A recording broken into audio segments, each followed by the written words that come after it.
60 ஆண்டுகள் நிறைவடைந்திருக்கிறது.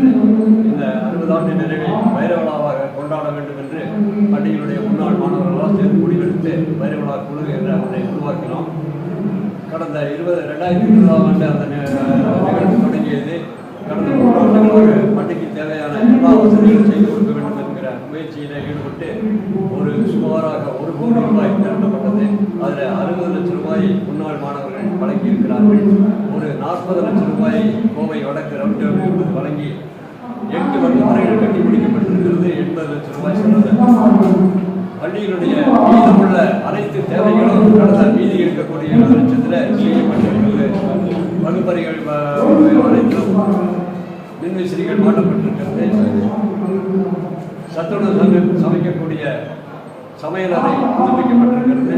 அனைத்து வகுப்பறைகளில் சார்ந்த கதவுகளும் தாழ்பால் போடுகிற அளவுக்கு கூட்டுகிற அளவுக்கு அந்த மாதிரி வேலைகள் செய்யப்பட்டிருக்கு. பள்ளிகளில் எந்த குறைபாடும் இல்லாத அளவுக்கு இந்த வைரவிழா குழு செயல்பட்டு இதனுடைய கடைசி நிகழ்வாக பள்ளியினுடைய வைரவிழா மலர் வெளியிடுதல் மற்றும் பள்ளிக்கு முன்பாக சிறப்பாக அமைக்கப்பட்டிருக்கிற வைரவிழா நுழைவாயில் திறப்பு ஆகிய இரண்டையும் இன்னைக்கு செய்து முடித்திருக்கிறோம். இந்த நுழைவாயிலை பள்ளிக்கு பேருதவி புரிந்த அருள்மொழி நடராஜ் அவர்கள் திறந்து வைத்தார்கள். வைரவிழா மலரை நம்முடைய இந்த பள்ளியினுடைய முன்னாள் மாணவரும் பாரதிதாசன் பல்கலைக்கழக துணைவேந்தருமான திரு முத்துக்குமார் அவர்கள் திறந்து வைத்திருக்கிறார்கள். ஒரு 1000க்கும் மேற்பட்ட மாணவர்கள் வருகிறார்கள். இன்றைக்கு மாலை வரை மறுபடியும் இன்னொரு 1000 மாணவர்கள் வருவார்கள் போவார்கள்.